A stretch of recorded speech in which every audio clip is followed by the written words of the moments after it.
မင်္ဂလာပါမိတ်ဆွေတို့ရေပြမဖြူပင်ဆက်လာပြမဖြူပင်တက်တန်းကောရင်လာဆိုတဲ့သူအတွက်ဒီမှာဒီနေ့တူးရင်းနဲ့ဗီဒီယိုဖိုင်လေးရိုက်လာခဲ့တယ်နော်ဒီမှာပြမဖြူမြက်ဆက်မဆက်ကတော့ဒီမှာအနှစ်သားတွေပဲကြည့်နော်ဒီပြမဖြူမြက်ကအရွက်ကစီးကြိုနံပါတ်2အတွက်ကောင်းတယ်လို့ဆိုတယ်ဗျဒီအမြက်ကတော့ကင်ဆာမျိုးမျိုးကုသတဲ့နေရာမှာတက်တာပျောက်ကင်းလာကြတဲ့သူတွေများလာတဲ့အတွက်အရန်ကိုနာမည်ကြီးထင်ရှားလာတဲ့ပြမဖြူပင်ဖြစ်ပါတယ်ဒီမှာကြည့်ပါဒါပြမဖြူပင်ပါ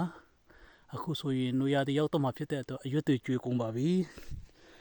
ဒီမှာတပင်လုံးလဲရှုပ်ပွားနေအောင်တူးထားတာအမြစ်ကိုမရှိတော့ဘူးအပင်မသေးအောင်တော့မြေပြန်ဖို့ပေးရမှာဖြစ်ပါတယ်ဒါကြောင့်ပြမဖြူမြစ်ကရှားလဲရှားတယ်အပင်ကဈေးလဲကြီးတယ်ပေါ့နော်ဒါလေးကတော့မှန်နီမြစ်ပေါ့နော်ဒါလေးကတော့မှန်နီမြစ်လို့ခေါ်ပါတယ်မှန်နီပင်လို့ခေါ်ပါတယ်ခေါင်းကိုက်တဲ့နေရာမှာအရန်အသုံးဝင်တဲ့ဆေးပင်လေးဖြစ်ပါတယ်မိတ်ဆွေတို့အနေနဲ့ဆေးဥဆေးမြစ်တွေဝယ်ယူခြင်းနဲ့ဆိုရင်ကျွန်တော်ထံမှာဆေးဥဆေးမြစ်ဆက်မှတ်မှုအတွက်100%အာမခံပြီးတော့မှပါဆယ်ရရှိဖို့လဲစိတ်မပူရတဲ့အပြင်ကိုမိတ်ဆွေတို့အနေနဲ့ဝယ်ယူခြင်းနဲ့ဆိုရင်ဖုန်းနံပါတ်3994258939ကတော့၎င်း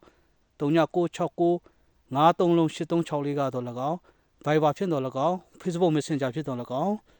ဒီပြမဖြူမြက်မှန်နေမြင့်တဲ့သူဆေးဥဆေးမြပေါင်းမြောက်များစွာဆက်သွယ်မှာဝယ်ယူလို့ရပါတယ်ခင်ဗျာအားလုံးကိုကျေးဇူးတင်ပါတယ်ခင်ဗျာ